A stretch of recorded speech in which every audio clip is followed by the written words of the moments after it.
Burkina Faso, Mali, Niger.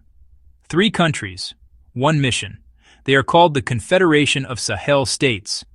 But behind the speeches, the pride and military uniforms, what is the real plan?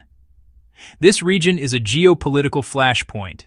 It faces immense challenges: persistent extremist violence, climate change, and deep-seated poverty.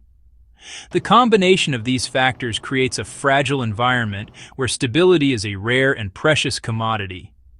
For years, the international community has watched this area with growing concern. Instability here has the potential to ripple far beyond its borders. The primary driver behind the alliance of Sahel states is security. The Liptako-Gourma region, where the borders of Burkina Faso, Mali, and Niger meet, has become an epicenter of jihadist violence. Millions are displaced.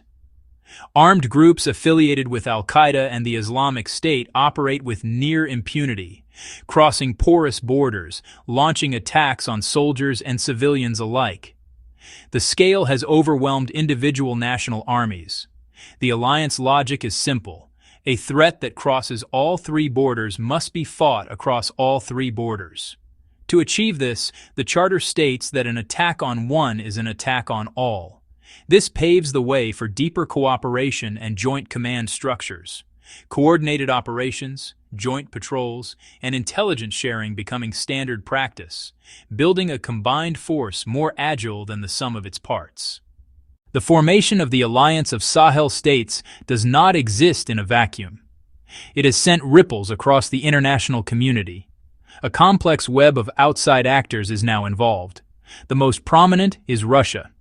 The juntas have turned from the West toward Moscow, where Africa Corps offers a different transactional security partnership. Trainers, equipment, and political backing at the United Nations help consolidate their rule. On the other side is France. After years leading Operation Barkhane, its influence has collapsed. Amid protests and expulsions, Paris faces a strategic failure and must rethink policy. The era of French-led security in the Sahel is over. ECOWAS condemned coups and imposed sanctions, prompting withdrawals and fracturing unity. The UN mission in Mali departed. Aid access is harder. For civilians, outcomes diverge. Best case, coordinated action improves security and pushes back armed groups, letting people return home. Risks, intensified operations raise civilian harm, and turning from Western donors cuts vital aid, deepening crisis. Looking forward, the Alliance of Sahel States stands at a critical juncture. The path it takes will determine the region's future. We can outline a few scenarios. Best case, successful synergy degrades extremist groups, creating pockets of stability and reopening schools and markets, attracting non-Western investment, building infrastructure and jobs, and lending legitimacy to the governments.